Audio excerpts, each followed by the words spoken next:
Hello students, हम पढ़ रहे थे चैप्टर 11।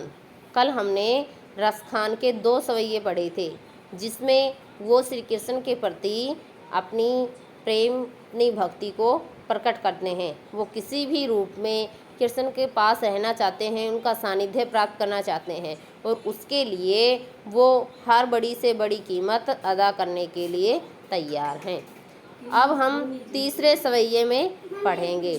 मोर पखा सिर ऊपर राखी है, गुंज की माल गले पहिरोगी। ये जो है तीसरा जो सवैया है, इसमें एक गोपी दूसरी गोपी से कह रही है कि मोर पखा सिर ऊपर राखी हूँ, कि मोर के पंखों से जो बना हुआ मुकुट है, मोर के पंख को मैं अपने सिर के ऊपर रख लूँगी। गुंज की माल गले पहिरूंगी और गुंजों की माला मैं अपने गले में पहन लूँगी। यानी कि जिस तरह से श्री कृष्ण अपने सिर पर मोर का पंख का मुकुट बना रखते थे और गुंजों की माला पहनते थे, तो गोपी अपनी दूसरी गोपी सखी से कह रही है कि मैं भी मोर पंख को अपने सिर पर रख लूँगी और गुंजों की माला गले में पहन लूँगी।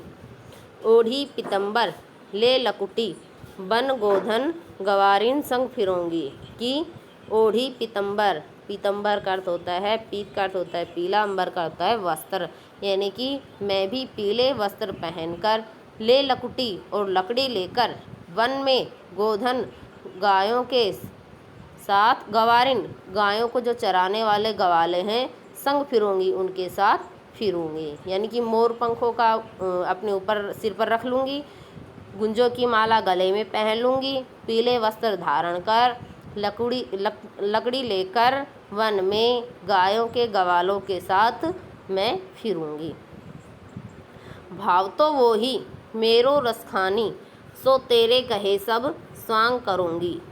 गोपी कह रही है कि भाव तो वो ही जो तुम्हें अच्छा लगता है। तो रसखान कवि बता रहे हैं कि गोपी दूसरी गोपी से कहती है कि जो तुम्हें अच्छा लगता है, सो तेरे कहने पर सब स्वांग करूँगी, मैं वो सब रूप धारण करूँगी। जो तुम्हें अच्छा लगता है, जो तुम मुझे कहोगी, तेरे कहने पर मैं वो सब रूप धारण कर लूँगी।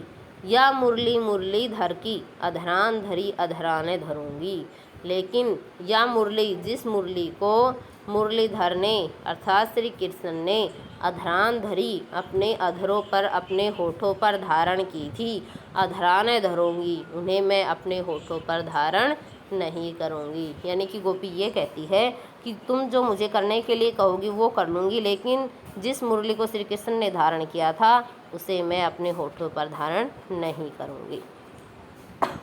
मोर पखा सिर ऊपर राखी हो, गुंज की माल गले पहिरूंगी। मोर पंखों को अपने सिर पर रख लूँगी, गुंजों की माला गले में पहन लूँगी। ओढ़ी पीतम्बर ले लकुटी, बन गोधन ग्वारिन संग फिरूंगी। पीले वस्त्र धारण कर, लकड़ी लेकर वन में गायों के गवालों के साथ फिरूंगी। भाव तो वो ही मेरो रसखानी, सो तेरे कहे सब सांग करूंगी।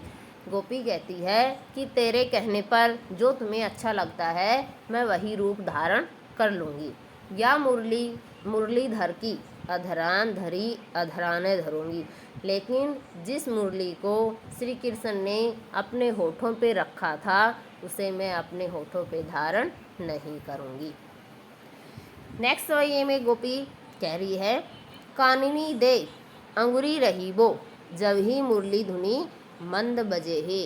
कि काननी अपने कानों में, दे उंगली रही वो, अपने कानों में अंगुली डाल लूँगी, जब मुरली धुनी मंद बजे है, जब मुरली की मंद मंद ध्वनि बजेगी। यानी कि जब श्री कृष्ण अपनी मुरली की मंद मंद ध्वनि बजाएंगे, तब मैं अपने कानों में उंगली डाल लूँगी। मोहनी तानन सो रसखानी, अटा चढ़ी गोधन गेहे तो गेहे। कि मोहनी तानन सो, अपनी मोहनी तान से रसखानी, कवि रसखान कह रहे हैं कि अटा चढ़ी, ऊपर अटारी पर चढ़कर, गोधन गेहे तो गेहे, गायों को बुलाए तो बुलाए। यानी कि श्री कृष्ण जब आते हैं तो गोपी अपने आप को विवश पाती हैं और वो रोक नहीं पाती। तो अपने आप को रोकने के लिए गोपी कह रही है कि जब श्री कृष्ण मंद मंद ध्वनि में मुरली बजाएंगे, उस समय मैं अपने कानों में उंगली डालूंगी। फिर वो अपनी मोहिनी तान से अटारी पर चढ़कर गायों को बुलाए तो बुलाए। टेरी कहो सिगरे ब्रज लोगनी, काली को कितने समझू हो। टेरी कहो, पुकार कर कह रही हूँ, मैं सबसे कह रही हूँ, सिगरे ब्रज लोगनी, सभी ब्रज के लोगों को, काली को कितने समझो है, चाहे कल कोई मेरे को कितना भी समझाए। माई रीवा मुख की मुस्कानी, संभारी न जहे न जहे न जहे। कि हे माँ, वाव की मुख की मुस्कानी, श्री कृष्ण के जो मुख की मुस्कान है उसे देखकर संभारी न जेहे, मैं अपने आप को नहीं संभाल पाऊंगी। यानी कि जब वो मुरली की मंद मंद ध्वनि बजाएंगे तो मैं अपने आप को रोक लूँगी, अपने कानों में अंगुली डाल लूँगी। फिर चाहे वो अटारी पर चढ़कर अपने गायों को बुलाएंगे तो भी मैं ध्यान नहीं दूँगी। लेकिन ब्रज के सभी लोगों से मैं पुकार कर कह रही हूँ कि चाहे कोई मेरे को कितना भी समझाए, जब मैं श्री कृष्ण के मुख की मुस्कान देख लूँगी तो मैं अपने आप को नहीं संभाल पाऊँगी, नहीं संभाल पाऊँगी। आपको इसका हिंदी अनुवाद अपनी नोटबुक में करना है, और आपको अगर कोई डाउट हो तो मेरे पर्सनल नंबर से